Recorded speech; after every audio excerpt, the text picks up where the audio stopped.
Good morning, good afternoon, and good evening to everybody. Welcome. My name is Colin Boyle. I'm chair of the board of the Bay Area Global Health Alliance, and it's my honor to welcome you all to the latest in our webinar discussion series on AI and global health, AI-Assisted Ultrasound, Bridging Innovation and Access in Low-Resource Settings. For those of you who are new to the Alliance, we are a cross-sectoral network of more than 100 different members, nonprofits, universities, drug companies, tech companies, impact investors, and others working to advance global health innovation and impact for all. Our goal is to improve global health outcomes, and we're committed to doing it together. In that spirit, I wanted to take a moment to thank our lead sponsor for this AI discussion series last year and this year, Pfizer. Thank you, Pfizer, for your generous support.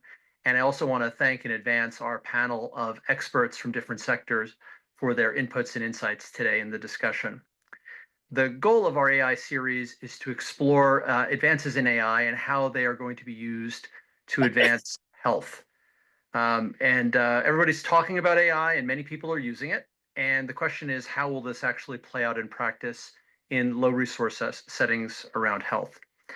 Our hope is that by sharing the experiences of organizations that are leaning into this, we can learn from their experiences and all become better informed about how and where, and perhaps where and how not to use AI appropriately in our work. In prior webinars, we've showcased some of the early pioneers and innovators to learn their lessons. To be honest, many of these were in non-clinical applications. And while tools for supply chain performance improvement or patient identification can be really valuable, the reality is that AI is also coming into the clinical realm and is going to shape decisions around patient diagnosis, treatment, and follow-up. And today's discussion will explore one of the first cases of that, the imminent rollout of a pioneer set of technologies of AI tools used for diagnostic and I mean the use of AI-enabled point-of-care ultrasound for obstetrical screening. This is obviously a very important health need in many countries, but I would invite people to think of this as broader than just a maternal health and newborn health deep dive. And instead, think about this as the first of what will be many potential applications of AI in screening and care and clinical decision making, starting with point of care ultrasound in obstetrical settings, but soon spreading to other conditions where ultrasound can be used, cardiac, lung, other diagnostic modalities, and ultimately other tools in clinical decision making. It's a very exciting time, and we're very lucky to have a great panel to lead us through that discussion. Before I introduce our moderator, I did want to note that this is being done as a Zoom call rather than a webinar, which means that you all have access to the chat. And so I would invite everybody to take full advantage of that. So thank you for the housekeeping slide. It would help for people to mute their microphones. Please do that because that just makes sure that we can hear the panelists. It is being recorded and the recording will be made available. While you have access to the chat, please take a moment to introduce yourself, use the chat to reach out to other participants in the call, and also to pose questions. We will be monitoring the chat. Sometimes we'll be able to answer your questions in the chat directly, but we will also curate that and bring out a few questions for the panel after their initial presentations for discussion by the panel. And we'll also try to follow up afterwards if needed, if we can't get to discussions if we can't get to your questions in the discussion. So with that, let me turn to the introduction of our wonderful moderator. We're very fortunate to have Dr. Dilys Walker serve as our moderator and guide through today's discussion. Dr. Walker is a professor of obstetrics, a professor in the Department of Obstetrics, Gynecology, and Reproductive Sciences at UCSF. She plays a number of key roles at UCSF, including running the Center for Maternal Newborn Child Health Research at the Institute for Global Health Sciences, and serving as Director of Global Health Research for the Bixby Center for Global Reproductive Health. She's a prolific author. She's written a number of publications really focused on questions around the implementation of interventions in the maternal health space. And we're delighted to have Dr. Walker guide us through this. So with that, I'll pass it over to you, Dilys. Thanks so much for doing this. Great. Thank you, Colin, for that kind introduction. I can't say I'll be quite as extensive with my introduction of all the other participants, and you have all of their descriptions in the sort of invitation, the description about the session. So as Colin said, I'm a practicing OBGYN at UCSF. But before that, I spent more than a decade working in Mexico for the government there at the National Institute of Public Health. During that time, I also had a small private clinic, and I attended births at a small community hospital. At that hospital, we didn't have an ultrasound machine available in the middle of the night. I couldn't afford one for my practice either. So this personal experience reflects the core challenge that has driven decades of innovation. How do we make ultrasound accessible to every provider and every patient who could benefit? When I started practicing, ultrasound machines were enormous, heavy. They cost hundreds of thousands of dollars. And they had hundreds of buttons and required specialized trainings even to turn on. Today, ultrasound devices can cost just a few $1,000s. They're tablet or laptop based, and they have fewer than 10 key buttons. So this technology has shifted dramatically access to the device. But one thing hasn't changed at all yet, and that's that the provider still needs to know how to find an image, interpret that image, and be able to act on it. Now, with AI-enabled point-of-care ultrasound, we're asking a different question. Does the user, and I've shifted from provider to user, need to know how to find or interpret the image at all? This is a powerful step forward. It has the potential to transform access again and ultimately save lives. But it also raises some serious questions. Are we, and who is the we here, choosing the right use cases for algorithm development? Who is deciding which problems AI POCUS should solve first? Are designers working with limited resource settings in mind? And how might we unintentionally be widening inequities? So let me briefly share a use case I know well, introducing point-of-care ultrasound during antenatal care. So in 2016 and reaffirmed in 2022, WHO recommended that all women receive an ultrasound before 24 weeks of gestation. This became one of 49 key antenatal care practices. Others are things like syphilis testing, HIV testing, checking blood pressure, counseling on birth preparedness. All of these interventions are evidence-based and aim to reduce maternal and/or newborn morbidity and mortality. Ultrasound, again, please mute if you're there. Ultrasound is a little different. Improved outcomes requires a chain of events and action on that finding.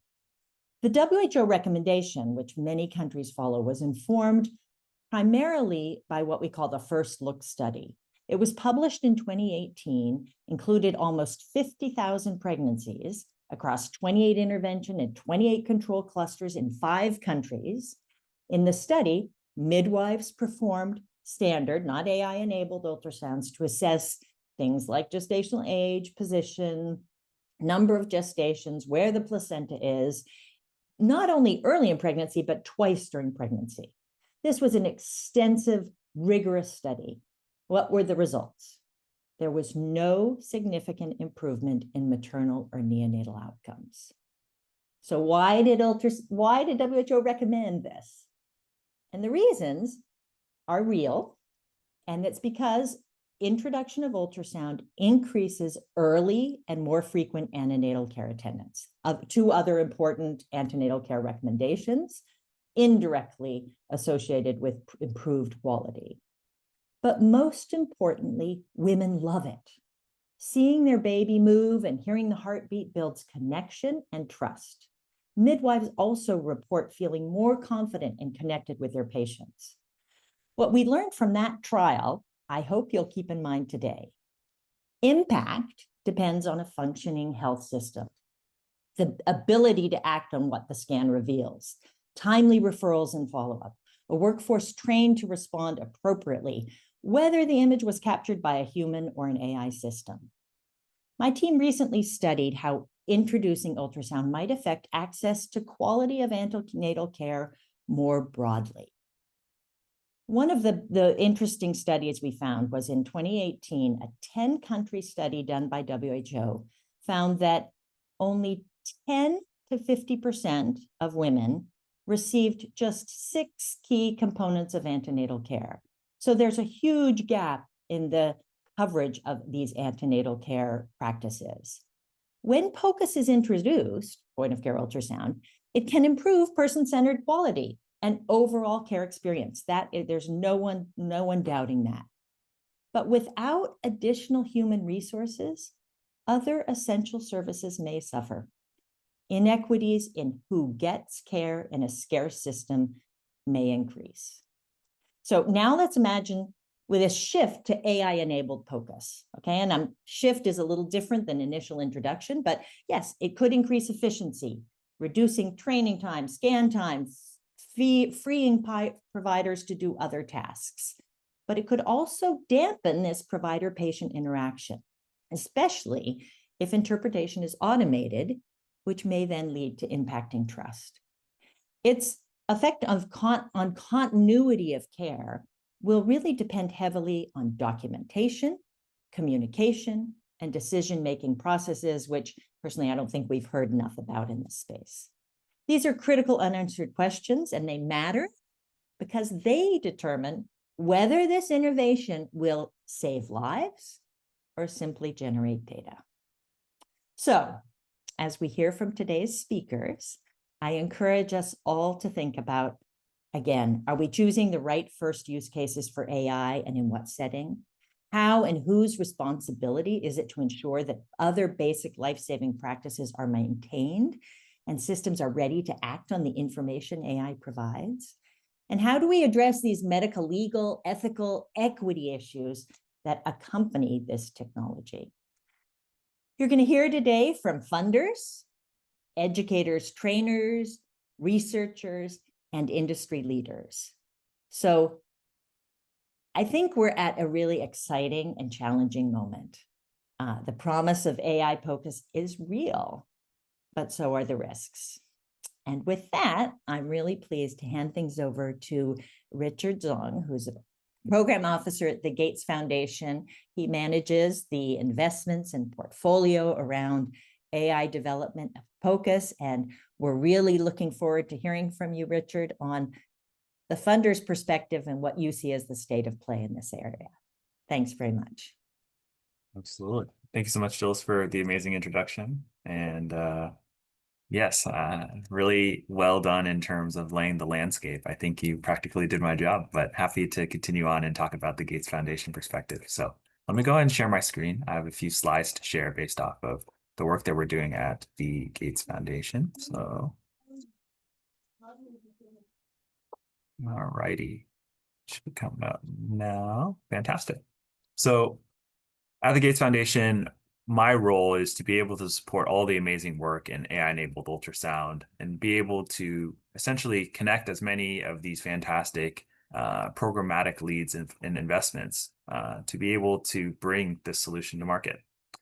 And one of the main reasons we wanted to work in this space was to all of the points that Dilys raised, that we want to be able to enhance the ability for individuals supporting the maternal newborn child pathway to have the best tools and information they can to be able to do the best they can for each and every pregnancy. So one of the main essentially needs that we found was that in antenatal care in low middle income countries and settings, especially in the primary healthcare states, we found that they do not have ultrasound. And to be able to bring ultrasound to these users is a critical need. And from this, there's another critical need where, training takes time and effort, and also point of care ultrasound is relatively expensive for even what these low and middle income settings can afford. So we wanted to be able to lower the cost of ultrasound one, and then two, be able to increase the accessibility such that in the long run, people everywhere will have access to the power of ultrasound, not just through AI to be able to increase accessibility, but ultrasound in general to be able to learn and grow in using this device and spreading this technology across multiple use cases.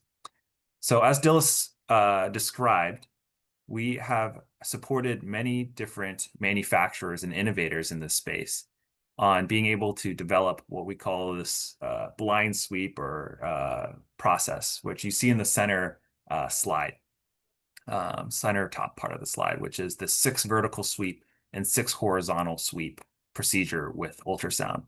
Now you and I can be trained on how to do this sweep ultrasound in less than half a day. And then the AI essentially outputs different scores of risk that is able to inform the clinician, whether now a nurse or midwife at a primary healthcare facility, on the status of the pregnancy. And the goal is what you see on the left-hand side of the diagram is that most of the antenatal care is actually being done at these primary healthcare facilities. So empowering them with information they need to be able to make the right screening and referral recommendations is critical to assess the risks and be able to maintain health of these pregnancies. And we believe strongly in the power of this risk essentially flagging of this AI-enabled tool. But also we believe in the value of bringing ultrasound broadly to these communities. As Dilys mentioned, the connection that you get and the knowing of this technology existing and bringing people to the clinic has value in itself.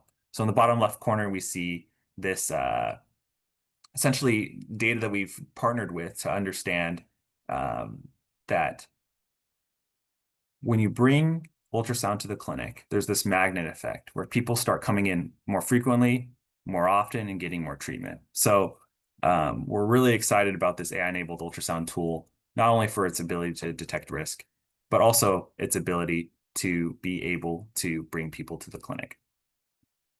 So let me share with you the power of AI-enabled ultrasound and one of the main use cases that we see for it.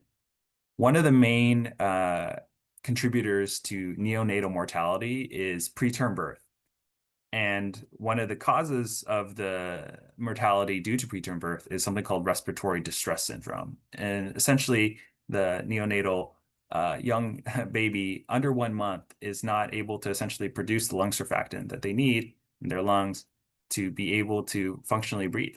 So something that we wanted to be able to do this, and this is a very treatable condition that we can flag early and be able to handle. And the way to do that is prior to a preterm birth, be able to give antenatal corticosteroids that will help the lungs develop and produce surfactant. To make sure that post-birth that there's access to CPAPs and artificial lung surfactant as well to make sure that the baby gets everything they need to be able to go through this and avoid respiratory distress syndrome. One of the key needs right now is that actually understanding if a baby is preterm or not in these settings is difficult. It's hard to be able to accurately assess what is the age of the pregnancy. But now with this 6-week protocol, we're able to have you and I, learn how to do this in less than half a day and get a relatively accurate measure of gestational age to help them in this pathway. And gestational age is only, and this respiratory distress syndrome is kind of one of the main key areas of impact that we can deliver in these low income settings. But that's not the only thing that AI ultrasound is capable of doing. It's able to detect if there's twin pregnancies, for example, if the heart is beating, if it's viable, if the baby's growing to the right size, is the presentation right for vaginal delivery? Is the placenta in the right location, or is it obstructing potentially labor? Is the fluid, amniotic fluid, high, too high or too low? And these are just a subset of all the different opportunities that we're investigating for AI-enabled ultrasound.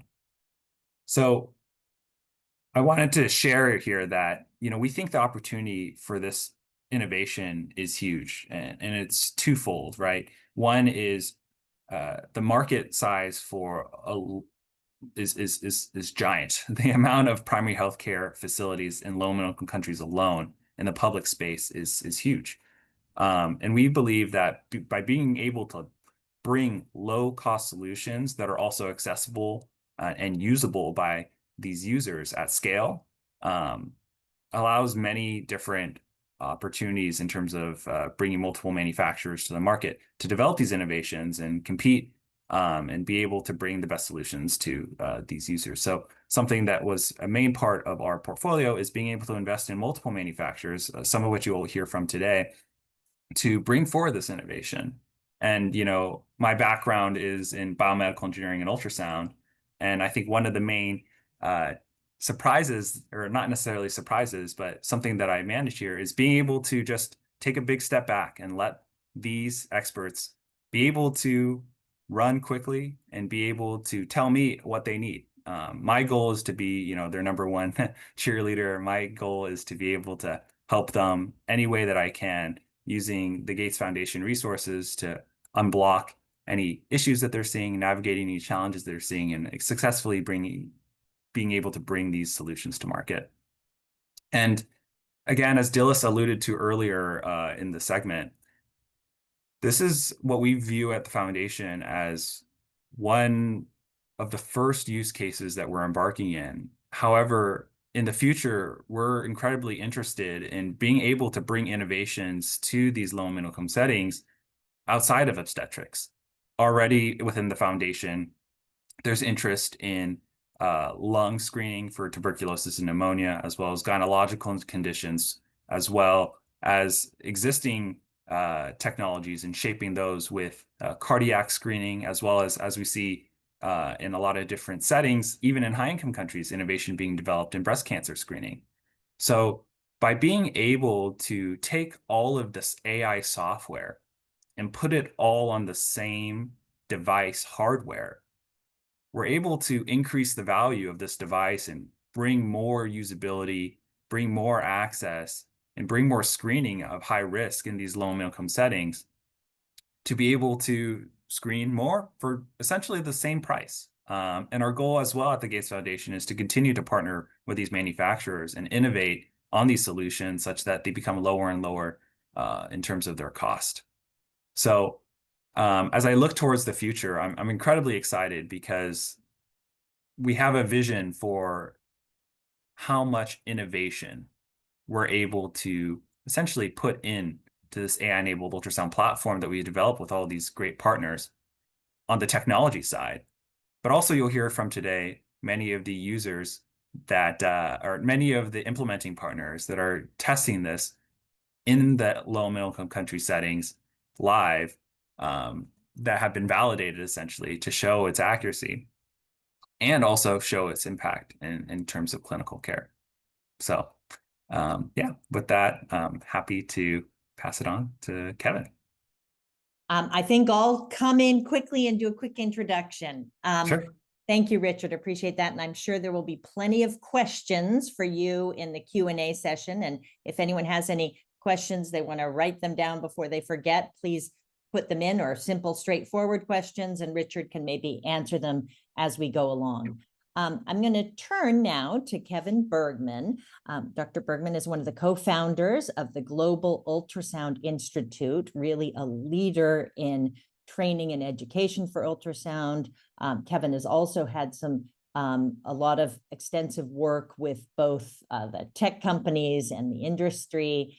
And Kevin, we're going to hear from you a little bit about your perspectives on again, this idea of opportunities and risks, and some of the learnings that you have seen and your takeaway from working with clinicians and providers and other stakeholders in which you're sort of a part of that chain of introduction.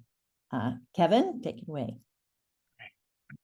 Thank you so much, Dilys, and Colin and Lisa and the Alliance, and to the colleagues. I'm very honored to be here and be a part of this really important conversation. So we're really passionate about this work because we've experienced firsthand as clinicians what a game changer POCUS is, and especially working in places where there's significant barriers to getting diagnostic answers. So yeah, I'm the co-founder of Global Ultrasound Institute along with Dr. Mena Ramos.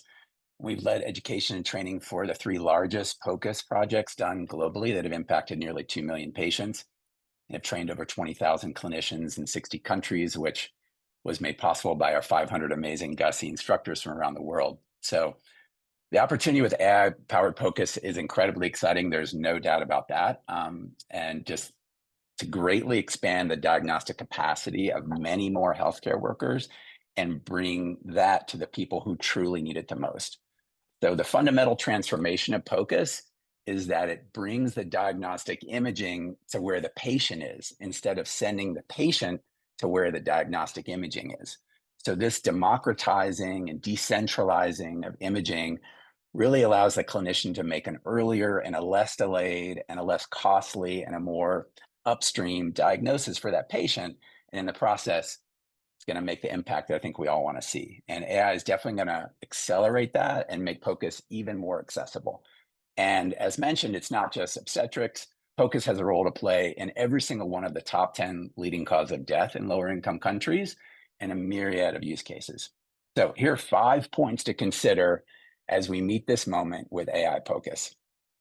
Number 1, AI should be framed and built as an assist for human being clinicians and not a replacement for them.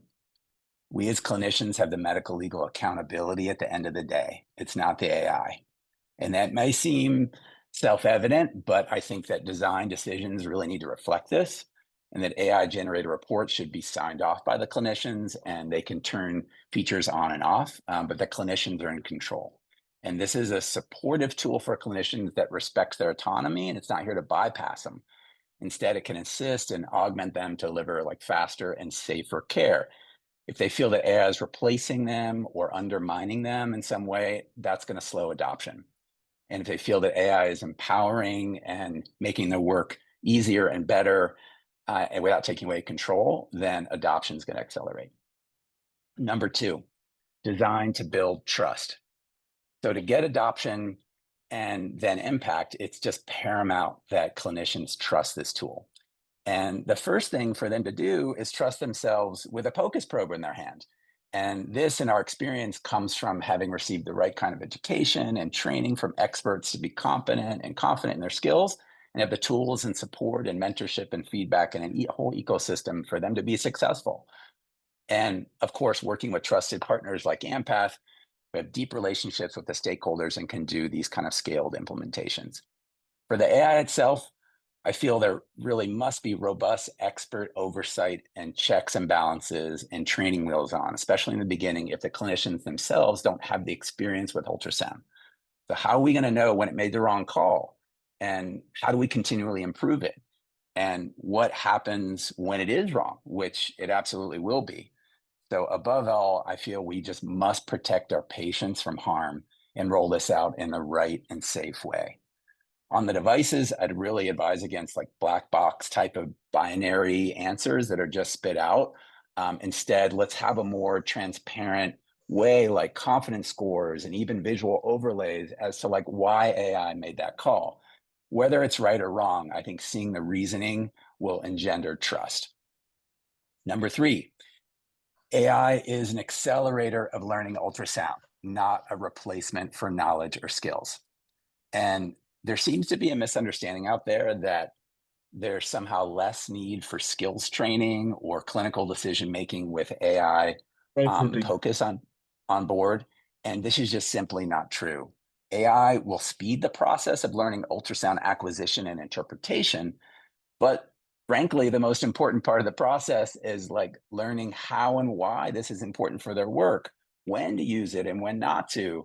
What do you do with the output, and how should it be impacting your clinical decision making? And this really means building a bridge of trust through education that incorporates AI POCUS with the necessary ongoing support and expert feedback. And I fear that the bright, shiny new object syndrome will mean that not enough investment and attention is paid to that capacity building and upskilling of the clinicians who ultimately have the accountability for patients.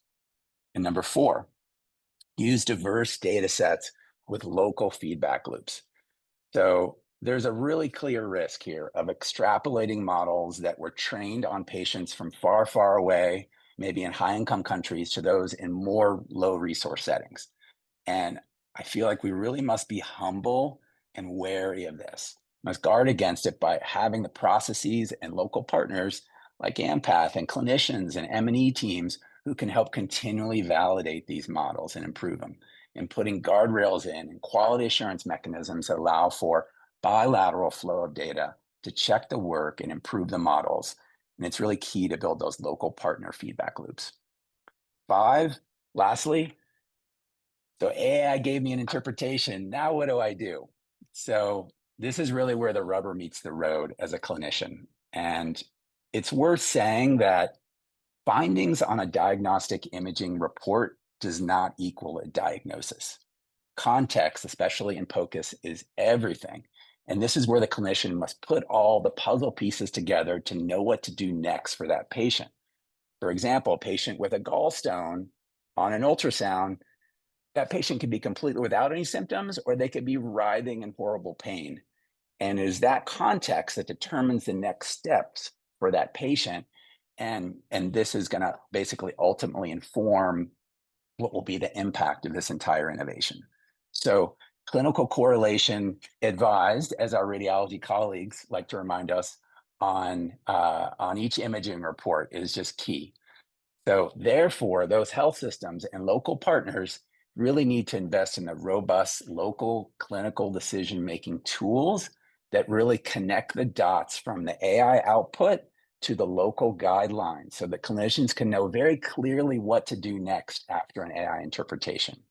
And that these new workflows and referral patterns are monitored closely and evaluated, and there's appropriate investment in strengthening the downstream referral system.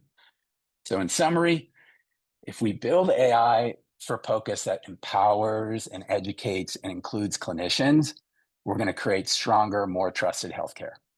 And if we get this right, AI and POCUS won't replace the clinician, but it's going to make them better and faster and more capable. Thanks. Thank you, Kevin. And, I'm sure lots of people are really excited to hear sort of that emphasis on, well, certainly I am reassured to hear big players in this space recognizing this issue of not only what it is, but what are you going to do with it? I think one thing you failed to mention was and also have the resources to do that. So it's great to bring the diagnostic of, okay, you have a breech presentation, you need a C-section, down to the community. But if you can't do anything about that in the community and you don't have any way to get them there, one has to be careful. So I'm also want to notice that there are some great questions coming in the chat, fabulous, that we're going to have to definitely come back to in the discussion. I'm not seeing Richard jumping in at responses in the chat, so I think we're going to probably have to remember some of those and come back around to them, because I think they're bringing up some really important provocative questions. And again, Kevin, thank you for that framing. We're going to now move to the implementers researchers. We have Dr. Daria Schwarko and Dr. Hussein Elias from AMPATH in Kenya.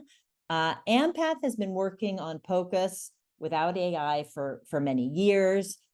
We're looking forward to hearing from what you've learned from your experience with point-of-care ultrasound, and also your plans for the study that I believe is going to include the first with AI-enabled ultrasound. So with that, I'm going to turn it over to the two of you. Thank you very much. Thank you, Delis. Thank you for the wonderful introduction. We'll be co-presenting this. So we are so honored to be here. And first, let me briefly tell you about AMPATH.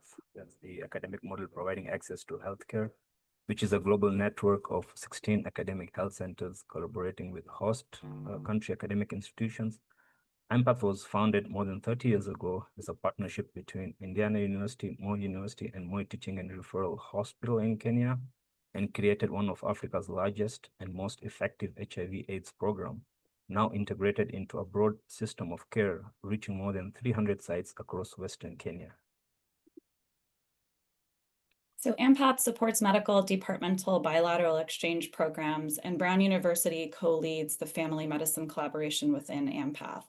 Since 2016, Dr. Hussein and I have been involved with point-of-care ultrasound, and we started with a 25-pound M-Turbo, as you can see our colleague Dr. Akiruga holding there in the center, And now together, we're co-leading one of the largest multiple use case point of care ultrasound programs in the world. We have to mention and appreciate the support for this initiative, which is being provided by Panorama Global with funding from the Gates Foundation, Novartis, Eli Lilly and Company, and MSD through its MSD for Mothers initiative, and also the in-kind software and partial hardware support from the Butterfly Network Global Health Program. We are very, very appreciative for everything that you've done to make this program happen. This is a 4-year project that started 1 year ago, and our goal is to deploy more than 600 probes from different manufacturers and train more than 3,000 nurses or midwives, clinical officers, and medical officers from the primary care facilities across 6 counties in Western Kenya in multiple use case point of care ultrasound. Our topics of focus so far include cardiopulmonary, specifically heart failure to start, second and third trimester obstetrical complications, and breast cancer assessment in patients who present with a palpable mass. And I'll mention there that we selected our topics for multiple use case really by considering morbidity and mortality in the rural region in Western Kenya where we practice. So in 1 year, we trained 476 healthcare workers, deployed 131 devices, and equipped 105 facilities. Healthcare workers have used more than 10,000 scan tools, according to the data we have available from Butterfly, and they've conducted an estimated 4,000 scan sessions after the devices were deployed. So one of the key aspects for us is that Empath does all of its work in close collaboration with the Ministry of Health. So we started collaborating several months before launch to ensure close engagement with the county. So we're actually working this together with the county. We updated and finalized an MOU between the county and Empath, which detailed all of the steps of focus education and clinical integration. They say that a picture is worth 1,000 words, and so we wanted to share with you some of our Empath focus in action from all of the trainings and the deployments and the kitting that has happened over the last few months. And then also we have to recognize, and actually some folks are calling in even after hours in Kenya, our amazing team who has really helped move all of this work along. And of course, all of the partners, including some of the device manufacturers, Global Ultrasound Institute, Hatch Technologies. I'm going to stop share and just continue to tell you a little bit more about our program. So we really want to share 2 major challenges that we've encountered so far with implementing multiple use case focus without AI, and we will be integrating AI actually in the next few months. One challenge has been monitoring our outcomes. Healthcare workers are incredibly busy, and it's really clear that many are using their POCUS skills, but to then take the extra time to document findings in both the patient book or in another register is very challenging. And on top of this, referral outcomes are also very difficult to track at baseline, and few care programs around the world have really done so successfully, particularly in rural primary care, and especially without investing a lot of additional resources. So one thing that we did right from the start is we decided that we wanted to focus on sustainability. And so we worked closely with the Bungoma County Ministry of Health Record of Information Officers to really have this be county-led POCUS documentation rather than incentivized documentation systems that often fall apart after programs and funding ends. And so this has led to a lot of documentation gaps between scanning that is likely happening and scans that are being documented. Another challenge that I would like to share is, although we are implementing an incredible diagnostic tool, decentralizing diagnostics, we are not changing the state of other social determinants of health in rural Kenya or the state of the health system. For example, let's take breast masses. All patients with breast masses before POCUS existed are referred to a high-level facility. Unfortunately, patients often can't afford to travel, and very few high-level facilities can perform breast biopsy and process specimens.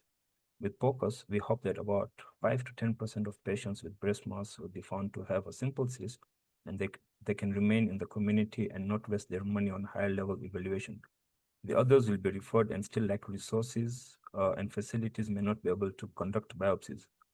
we hope that focus may be the impetus for improving the infrastructure, but that will take years. One final comment before I hand it back to you, Dr. Walker, is that Dr. Hussain and I are family physicians. We practice in underserved areas, both in the United States and in Kenya. We must remember that although AI will likely decrease some training and help to build confidence, there will still remain quite a bit of work ahead. As with all patient care, I think you alluded to this, we're really only as good as our health system infrastructure, and we can only move at the speed of trust. Healthcare workers and patients must trust the technology that is being integrated, and trust takes time, thoughtful communication, transparency, and reliability. As the famous Swahili proverb says, pole pole and dio mundo, which means slowly, slowly is the way to go. I hope, as exciting as this new technology is, I hope that we can slow down. We do not want POCUS devices to join our medical equipment graveyards in LMICs. And so let's slow down and ensure that we can build trust as we integrate these really promising AI technologies. Back to you, Dr. Walker. Thank you. Yeah, thank you very much, Garif. That's a really important message, and I'm so happy and grateful the way you drove that home. I think, you also brought up that issue of documentation, and I do appreciate that you're using a standardized documentation form rather than bringing in study tools, which I think is one of the downfalls of many studies, is they find all these increases in things because they're doing such tight study monitoring of study tools, and it's just not a sustainable approach, and I think it leads to inaccurate results. So thank you so much for highlighting some of those things. And again, I think we'll get into some of the health system discussion when we come back to the discussion at the end. Because there's a lot to talk about. And again, thank you everyone for putting in these very thoughtful and important questions. I'm worried we're not going to get to them all, so I'm going to move on through our next presenter. Now we have industry. Jonathan Sutton from Philips has a strong research background, I believe, as an engineer. And we're going to learn about Philips's investment in this space and really kind of what is he kind of learning both from this session and from his experience in this ecosystem. Jonathan. Well, thanks, Dr. Walker. Great introduction. As mentioned, my name is Jonathan Sutton. I am a PhD scientist by training. I have a background in ultrasound, clinical science, image processing, machine learning. I lead the clinical science team within a Philips ultrasound venture that collaborates with the Gates Foundation with the aim of making and bringing to market an AI-enabled maternal health solution, making that a reality. So not going to spend too much on the motivation here, as Dr. Walker yourself and Richard provided some pretty good context. But just very briefly, Philips has learned a great deal about this space over really the past decade plus through working directly with patients and clinicians like midwives, clinical officers in LMIC clinical environments, particularly in primary healthcare centers. And our understanding is validated, and it continues to be validated through usability studies, value propositions, and market research in these areas. I think just to summarize very quickly, we perceive that there is a major gap in care providers who can make consistent, accurate assessments of higher risk pregnancies. Closing that gap is challenging due to myriad reasons, many of which mentioned by the prior speakers, but really just due to the realities of, for example, long-term ultrasound training costs, availability of the right personnel at the right time, and heterogeneous health system infrastructure. So we perceive that there is an unmet need in these low resource primary care environments to reduce the barriers for primary healthcare workers to supplement their existing prenatal assessments with quality ultrasound-derived OB information. So we're building a product around that perceived clinical unmet need in collaboration with the Gates Foundation. It's not something that's indicated for home care settings, but rather where antenatal care is actually provided right now by trained healthcare professionals. So maybe at this time I can share a slide that I've created to give everybody just an idea of where we are in this ongoing product development process. 1 second here. Here's my slide. Delay. And I'll do full screen and just verify that everybody sees it. Yeah, so it's called Philips Smart Sweep application. Just emphasize it's still in development. We are always iterating on this concept. We have not released anything to the market. But it is a workflow that builds on our currently available handheld Lumify ultrasound platform. After a brief application training, which we think could take a few hours to learn the ins and outs of how to use this application, a clinical user, such as a nurse, a midwife, a clinical officer, even a sonographer or OBGYN, if they wanted to, would sweep across the abdomen, guided by some on-screen prompts and some live guidance, in a grid-like fashion, up, and then across, while the system observes the scan, observes the orientation of the probe, and is providing some real-time guidance to ensure that the user is following good ultrasound practices. So when the operator actually completes the assessment, we'll just stay right here, which typically takes just a few minutes. Estimations of some higher risk pregnancy conditions, if they do exist, they can be recommended and communicated to the end operator, which would, for example, warrant a referral for a standard ultrasound screening exam for an obstetric screening exam. So in this space, we're looking at all sorts of different higher risk pregnancy conditions. A lot of them were mentioned by Richard.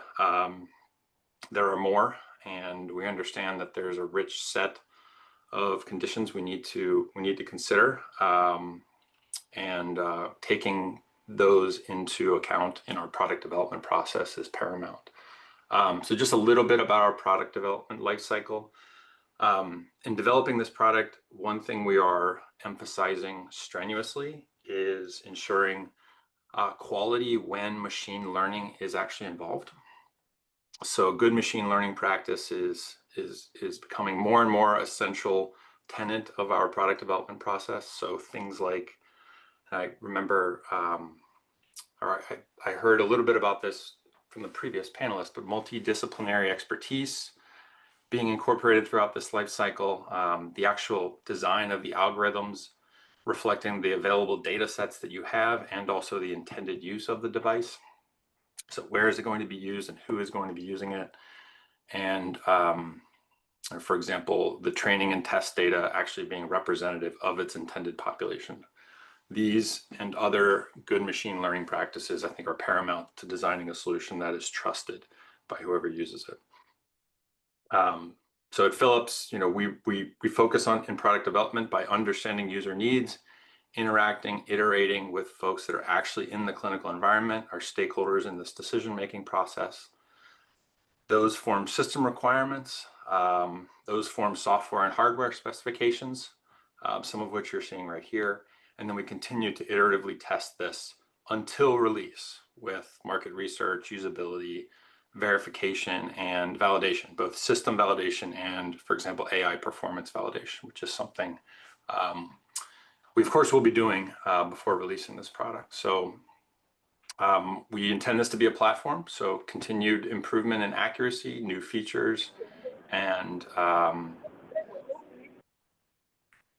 to ensure really a good product fit. I think the iteration on this product is something I'd like to emphasize. in this introduction. So I'll stop right there, Dr. Walker, and hand it back to you. Thanks everybody for your time and attention. Great.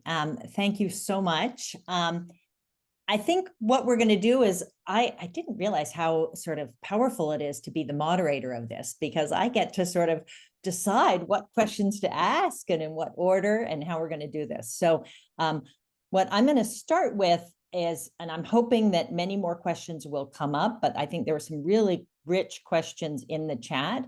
But I'm going to start it with something that came from kind of a sort of extension on the question from Jeff Jacobs about coordination and implementation efforts. And I'm recognizing that here on this call, we have a pretty diverse group, from academics to training to implementers, clinicians, if you count some of us. And I know the Gates Foundation, and I think this is probably mostly directed at Richard, but I think what we're going to do is I'll give Richard first opportunity to answer this question. And then if any of the rest of you would like to add to this, because I think there may be some perspectives that are important, please go ahead and raise your hand and I'll call on you. And then I'm hoping those of you in the chat will also continue to ask questions. But as I said, the Gates Foundation has this whole pathway from discovery to delivery, the inkling of an idea to the implementation at scale. And all your investment portfolio, I know, is huge. I know it spans this. What I'd like to hear from you and then from others is what kind of coordination do you have between your different investments and the investments that others may be doing? Like, what other funders are there, if any? I certainly know that there are certain other folks working on algorithms in other places and whatnot, but what sort of body is coordinating that you're able to identify some of these lessons learned quickly as they come along and can inform each other?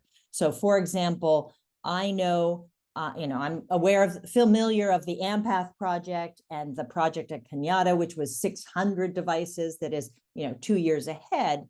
And I'm familiar with the work that you're funding there on regulatory and guidelines. That's just in Kenya, but how are your global bodies around this coordinating efforts and making sure you're learning from each other? Yeah, thank you so much for the question, Dilys. And actually, I think what you just touched on in Kenya is exactly the exemplar country and the exemplar work that we like to highlight globally. So the Gates Foundation has been taking, again, to your point, this full upstream development all the way to downstream delivery, point of care ultrasound, AI ultrasound concept, front end to impact. And we're at the stage where, again, this is pre-release. We hope to release the solution in 1 to 3 years. Post-release, there's more work to be done in Kenya as well to be able to change the policies for them to adopt this, change the policies for them to potentially reimburse for this, be able to have the Beginnings Fund, which is another funder that has come online, help support procurement as well as health system strengthening. So there's a lot of core coordination to be done. And Dilys, what you described is the everyday challenge of all the stakeholders in this field. And I think at the core and center of this all is the local countries and their MOH. So we look to them for their leadership to understand, what are the core evidence that you need? What are the pieces of information that will resonate not only to your stakeholders, but of course to make sure that it serves the people that we're looking to serve at the end of the day, which is to have healthy moms and babies in these low underserved populations. So to answer your later question on how is this information being shared broadly, I think the Gates Foundation has an interesting role in terms of their convening power, in terms of bringing stakeholders together across the field. I think one of the last times we did this well was I think probably in Senegal, where we had our Grand Challenges event. I think, a few of these members on this call were on this. I think Jonathan was there as well. And essentially being able to bring a lot of these stakeholders together to talk about this and have workshops and panels to discuss essentially the outcomes and disseminate the information. So Dilys, I think to answer your question is we're still in actually the early days of being able to generate and disseminate the effectiveness of a lot of these solutions. And we're starting to get clues on that right now. And I think to the point on this call, it's only the beginning. And a lot of the great partners on this work are going to be critical in shaping that to help, again, inform the MOH to be able to help serve the populations we care about. Yeah, thanks, Richard. And it's great to hear. I'm curious whether any of the rest of you on the call have experience with sort of any crosstalk or opportunities for crosstalk. And not so much, I think the Senegal convening was a number of years ago, but what other, are there any mechanisms by which you're doing right, actual present learning from each other? Daria. Yeah, I can comment here. So I think as Richard mentioned, our Richard and then our previous program officer at Gates did a fantastic job really connecting us to the other organizations who they're funding to do similar work. And so we're connected with them. We're very much encouraged to talk to them about various aspects about implementation or education. And so that has been, made the work easier. And as new projects are coming up, particularly in the Kenyan POCUS ecosystem, we're always receiving e-introductions to those folks, as well as, other, device manufacturer innovations to have conversations with them, which has been a really massive privilege for AMPATH to be really connected to those folks and continue to build those relationships. We have to remember that every country has within country dynamics. And so being in Western Kenya is quite different than being in Nairobi. And so being able to have those connections established and have more of those conversations at the national level are very useful. And we've appreciated that. Great, thanks. I'll move on if there's no other one. And again, please do add in if you have any other questions or other comments you want to share with the audience along here. I think there was an interesting question that I didn't hear kind of touched upon by the panel during these, that is around sort of, I guess, Kevin, you touched on it a bit, around the whole process of certification for use and liability. And I think, Daria, you mentioned on this, the whole documentation. I can certainly say from the perspective of the work that I've been involved in, there's this two-edged sword. I recognize if things aren't documented and communicated, there's not going to be any benefit. And the other side, those providers have expressed that they're anxious about documenting both their own POCUS, and I don't know what will happen with AI POCUS, those findings, because they're going to be medically liable once that finding is determined or not, and whether there's any issues around that. So if I'm kind of putting that open to anybody who would like to talk about any sort of certification processes, liability, documentation, how are we making sure that everybody, providers and communities, know the limitations of these devices? Like many midwives have said, yeah, I did an ultrasound and everything was fine. And then the patient came back and said, why does my baby have a heart defect? You told me my baby was fine. So I don't know if any of you have any thoughts about the whole certification, liability, documentation issue.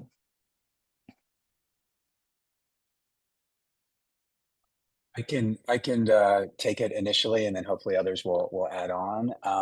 I think it's a really, really core issue. I'm glad you brought that up, brought this up, Dilys. So it's really important to draw a clear distinction between a radiology consultative formal ultrasound study and a point of care ultrasound study. And they are really quite different and quite complementary. POCUS, point of care ultrasound, typically is quite tightly focused, and in the beginning especially is answering yes/no questions. So Richard mentioned those, some of those questions earlier in his talk. For is there fetal cardiac activity, yes or no? Is there adequate amount of amniotic fluid? Is the presentation breech or vertex? So they're yes/no questions. it's not like you're taking a scan with a probe all over and you're going to answer every single question and responsible for every incidentaloma that may or may not come up. So that part of the training and the framing and the focus initially is super duper important. And that actually will, I think makes people feel a lot better, both on the radiology side of this and the diagnostic imaging side. They realize that we're not trying to create sonographers and radiologists.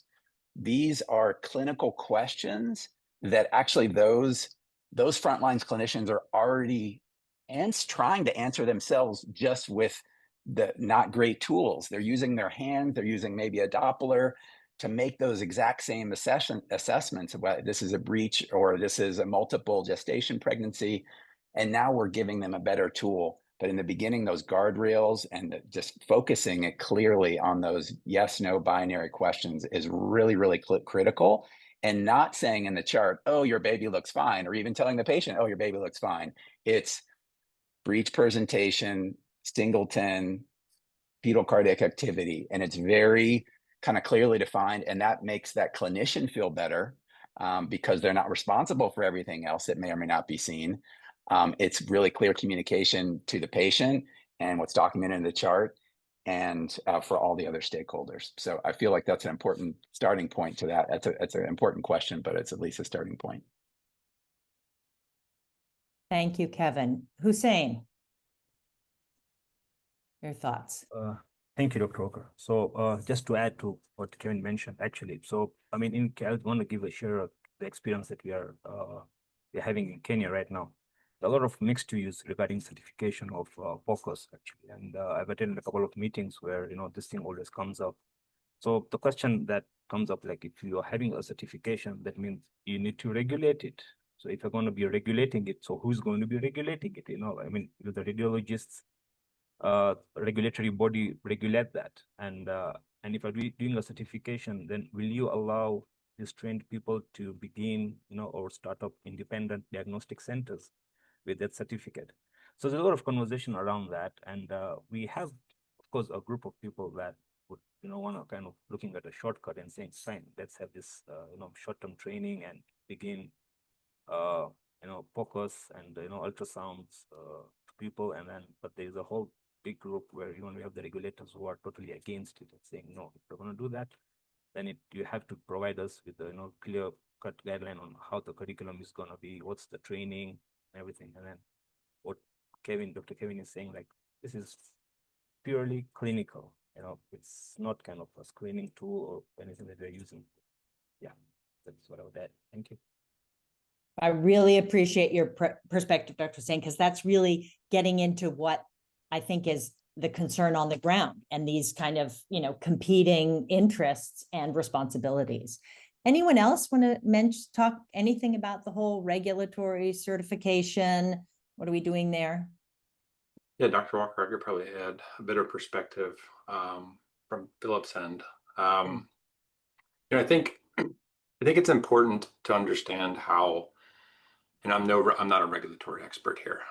This is a clinical science perspective, but some of the machine learning regulatory frameworks across the world that are admittedly new and developing are taking a risk-based strategy in their recommendations to different manufacturers, and emphasizing really robust validation testing of new technologies such as AI-driven technologies to ensure that their performance in clinically relevant test populations can reveal confounding factors, edge cases, scenarios where a local clinical community would need to really understand how it's going to perform so that they can make a risk-benefit decision of whether or not this is right for them.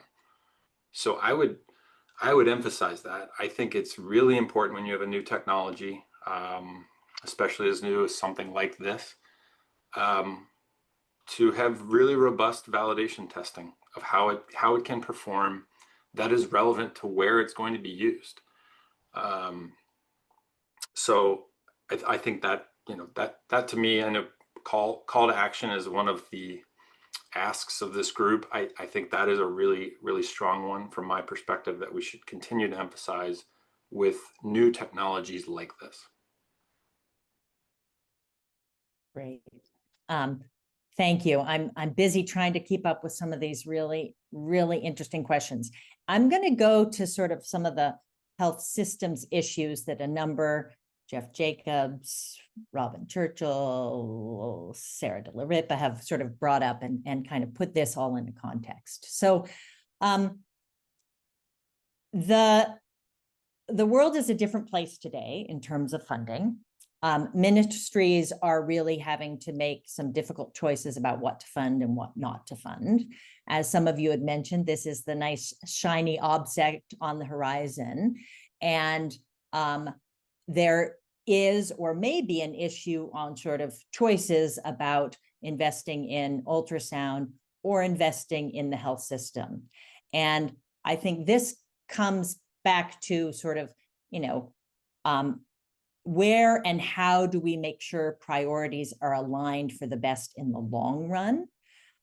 This issue around, ultrasound is just one of 49 practices for a healthy pregnancy. And it is most effective for bringing women in. 90% of women get an ANC visit already, but there's a lot that needs to be done in those ANC visits. And I know that, Richard, you mentioned that it is a magnet to bring women in. That's correct. And the evidence around what happens to the rest of antenatal care, for many of us who've been in some of those really busy ANC clinics and have watched ultrasound being performed and the 10, 15 minutes it may take, sure, that woman gets an ultrasound. We don't really know what happens to all the other women in that clinic who may have not gotten the ultrasound and also not gotten their HIV test or whatever. Some of the documentation around this is also done in settings where studies, where you, as I said, you have such a focus. They're small focus studies looking at introduction of POCUS, and there's documentation and there's study tools, and you see, yeah, they're getting all of their work. There certainly are some signals that may not be the case when you sort of go to broad systems introduction. Like Daria said, if you have standard documentation tools, what is actually happening to the care of women? And I'd love some of your perspectives on what is all of our responsibility around this idea of assuring we're not doing any harm, or what kind of health systems supports have we defined clearly need to be in place for this to be the right choice for a ministry?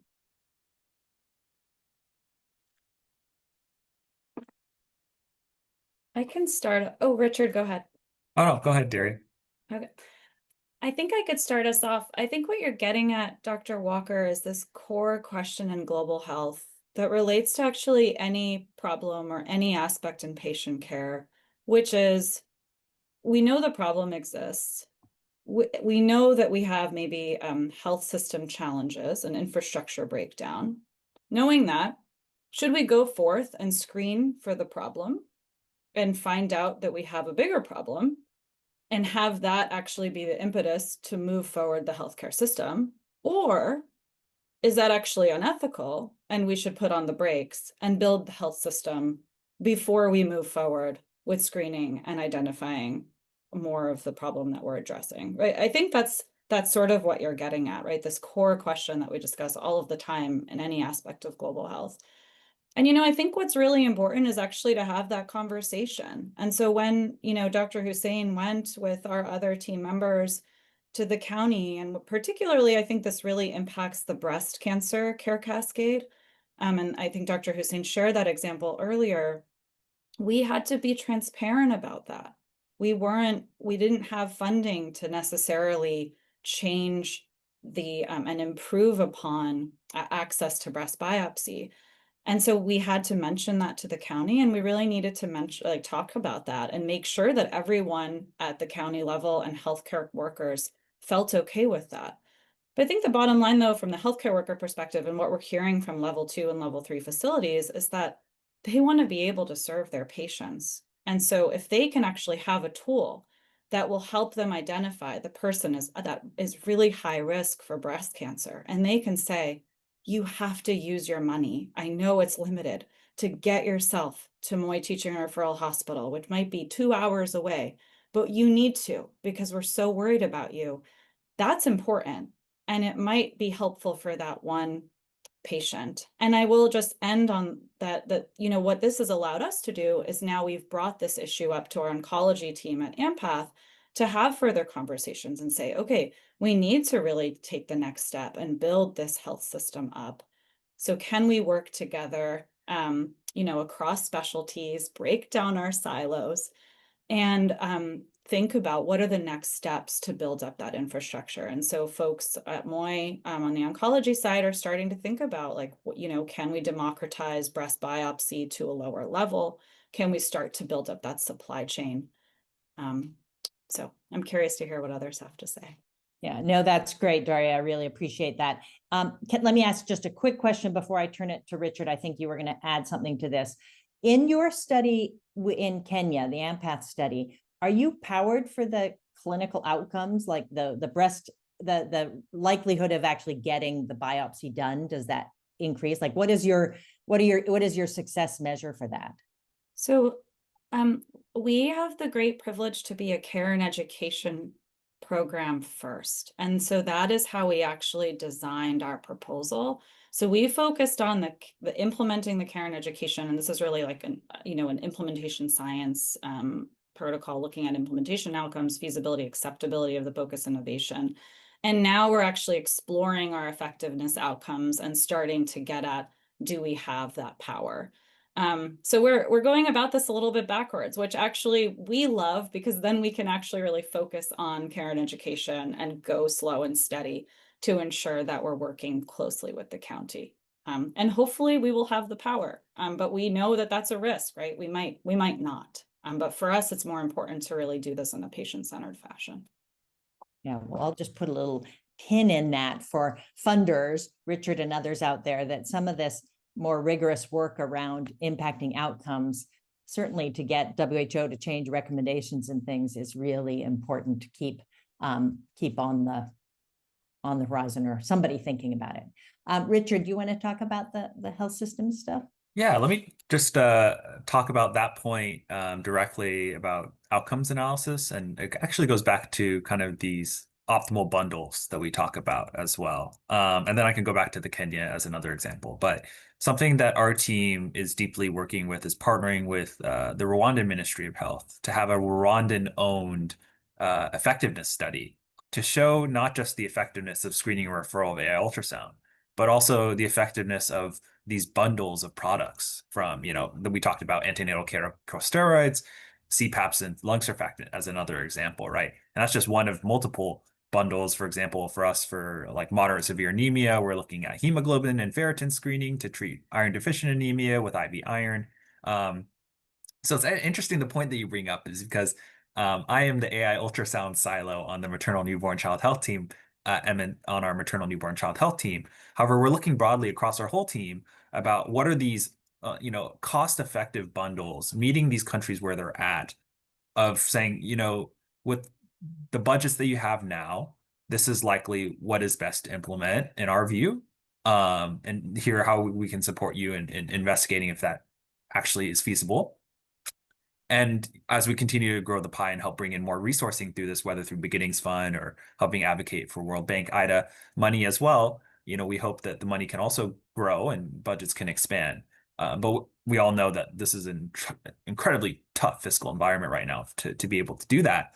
So again, a big piece of, to your point, Dr. Walker, is about kind of meeting these countries where they're at. So with Rwanda, where they have a centralized EMR, they're growing these primary healthcare facilities, getting them digitally enabled and have Starlink internet, have solar panels, and being able to track referrals through their central EMR. It's actually quite incredible being able to track the effectiveness of AI-enabled ultrasound, which is something that we've deeply ingrained. But right now in Kenya, where I have on my desk right here kind of the maternal child health book, talking about documentation.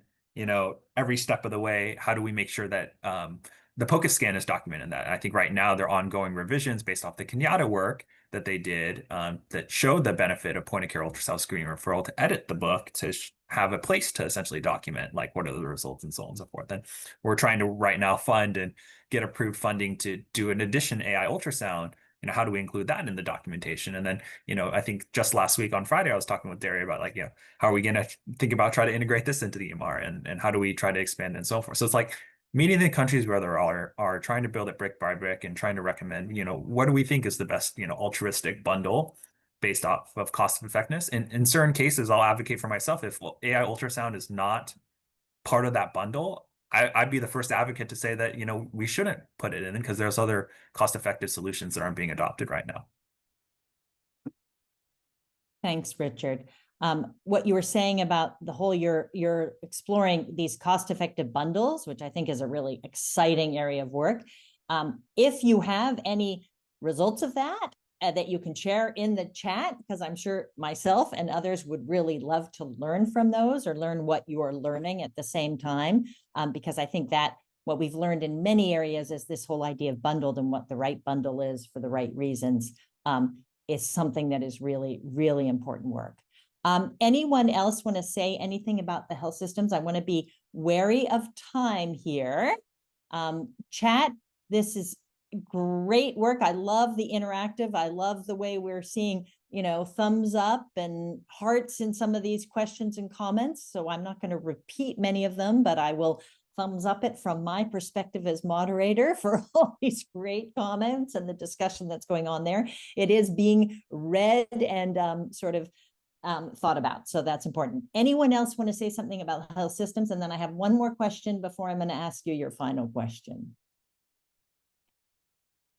Nothing more on that. Yeah, Mena.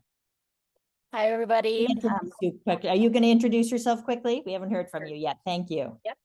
Hi, everyone. Dr. Mena Ramos, co-founder of Global Ultrasound Institute with Kevin Bergman. I just wanted to comment particularly around the health systems and point-of-care ultrasound in general. I'm sensing kind of this tension of ultrasound or point-of-care ultrasound as almost like potentially a counterpoint or the risk of detracting from other very necessary point of care tools that have very impact. And I think one way of framing point of care ultrasound is a way to strengthen health systems to strengthen a workflow, kind of a workflow reengineering, and to draw more attention to how do we actually get all of these other point of care tools along with point of care ultrasound to patients. So the other point I wanted to make was this idea of risk, and that it's not just risk and benefit, but there's risk and risk. There's risk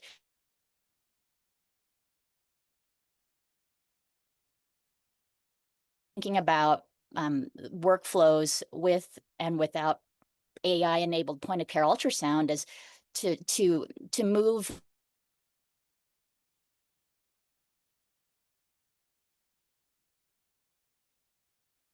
I don't know if that's me or if that's Mena. I think that's Mena. All right. Dr. Ramos, I'm sorry, but it looks like you have frozen. So I'm going to move on here. And I'm just going to take us back to one quick question before I give you all your final remark. And this, again, as moderator, I'm able to do this, but I'm going back to something that Josh Bress brought up in the chat around decision support tools, because I'm a believer that this is all related to what you do with the information. And I know they've developed sort of apps for decision support for small and sick newborns. Is there any work around bundling these with a more intentional decision support pathway? And are any of you aware of those kinds of linking or bundling in that manner? It's a comment from 853 that Josh put in there. Anyone want to comment on this linkaging and bundling with decision support. Any of you have any experience linking ultrasound with more intentional decision support? I know in many of the training programs I've seen, you go through the ultrasound, you get your diagnosis, and it's pretty, it's not very detailed as to what you do with that information for the providers. And there's an assumption that they may already know, which is probably not quite right. Any comments on that?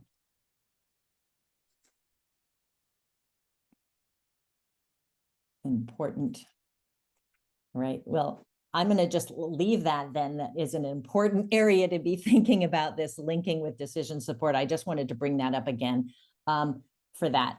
Now, again, with time in mind, I'm going to let each of the speakers few quick last closing words around your call to action, your commitment, anything that you feel that you would like to close it out with from your perspective. Why don't we we'll go back to front. Let's start with Jonathan. Sure. Call to action. So I think machine learning technologies are here to stay. But they're not a silver bullet to our healthcare challenges. I think the more we learn about them, strengths, weaknesses, from various perspectives, not just technical, not just clinical, but governmental, societal, the more and the faster they can improve quality of life, I think. So I challenge everybody to have a positive mindset, but be critical about them, regardless of what your role is. So yeah, let's be responsible consumers and builders of technology, educate ourselves and help educate others on what we learn, because the consumer needs to be knowledgeable about this stuff. And we all need to play a role in that. So let's keep the technology focused on serving, in this case, the clinician, the patient, and not the other way around. Thank you, Jonathan. We're going to move now to Daria, Dr. Swarko. Well, thank you again for the opportunity. I think I'm going to reiterate what I said earlier, that I really want us all to slow down, move at the speed of trust, and really work collaboratively. I think, just being in this space for almost a decade now, we're at a point in time where, although funding is scarce, we're seeing funding for POCUS actually increase unlike anything we've seen before. And to avoid duplication, to avoid parallel work, I want to see us come together and share resources, collaborate, not reinvent wheels, and use these resources widely so that, or judiciously, so that we could actually really ensure that the AI enhanced POCUS that we're implementing is equitable, as you said, Dr. Walker, and is really impacting that patient in rural Western Kenya, and that is at the forefront in our minds as we're moving forward. Thank you. Yeah. Thank you, Dr. Swarko. Dr. Elias. Thank you. For me, the call of action would be I think working together. I mean, thinking about what are the contextually relevant AI solutions you can think about that can be integrated into the existing systems infrastructure, which can be then monitored, evaluated, regulated. I think every country is unique in its own way, and I think it's thinking about what is contextually relevant for each country, and how can we think about and putting it together, so we don't create parallel systems, but trying to work within the existing systems and strengthening the systems that are there. Yeah, thank you for the opportunity. No, thank you. Thanks very much for your insights. We're going to go to Kevin now, I believe. Yeah, thank you. And thank you so much for the opportunity. I would say that we're trying to do something huge here that's never been done before. I'm confident if we work together that we can really meet this moment and achieve the goal. And trust is not built by algorithms, but it's built with people and partnerships and our overall purpose in mind, and just keeping the patient at the center of it all. And trust is honestly the currency of adoption, and adoption is the only way we're going to be able to get the impact that we want to get. So I think we're not replacing clinicians, we're making them better. Great. Thank you, Kevin. And the only thing I feel like I would like to add to that I think we all really kind of the issue of trust resonates, and how takes a long time to build and is really easy to break. And the one thing I urge us to be really cognizant of is that, given the tight funding situation that everyone is under, and sorry, Jonathan, but I think we need to be a little at least aware of how much is the industry pushing this and we're following versus we're leading and the industry is following. And just really, we should be cognizant and aware of sort of industry potential impacts here, which are driving an amazing technology, but there's a tension there. And I'm going to turn it to Colin to close us out. Richard, you should get Richard. Oh, I forgot Richard. Oh my goodness. Sorry, Richard. No worries at all. I think the biggest point is I think we're all into this together. And that's kind of me seeing it from the lens of all these different stakeholders. And of course, agree that events like these are critical to bring us all together and talk about this. Is that we're all aligned on the same values. We're all aligned on the same risks and questions that we're trying to tackle here. And I think, for us, being able to navigate this all with curiosity, humility, and grace will get us there together. And I think that so we all want the same thing at the end of the day. And I think, I appreciate this whole team coming together and being able to have a conversation like this. So thank you. Thank you, Richard. I think that's a great way to close it. Colin, back to you. Thanks, everyone. We're sort of at time now, and I want to thank everybody for joining for this wonderful discussion. Thank you so much to our panelists for the rich engagement. Hard to wrap up such a wonderful conversation, but we heard a lot about innovation. We heard a lot about collaboration. We heard a lot about trust. I don't think we're going to get anywhere without all three working together. And so let's lean into that. The good news is that's what the Alliance is about. And so we invite all of you to kind of learn more about us if you're not members. Please go to our website, bayareaglobalhealth.org. Please sign up for our newsletter. Please look out for future conversations as part of this webinar series on AI and global health, sponsored generously by Pfizer. Thank you, Pfizer. With that, I wish you all a very wonderful day. And again, thank you once again to the panelists and to also all the participants who posed such great questions in chat. Thanks, everyone.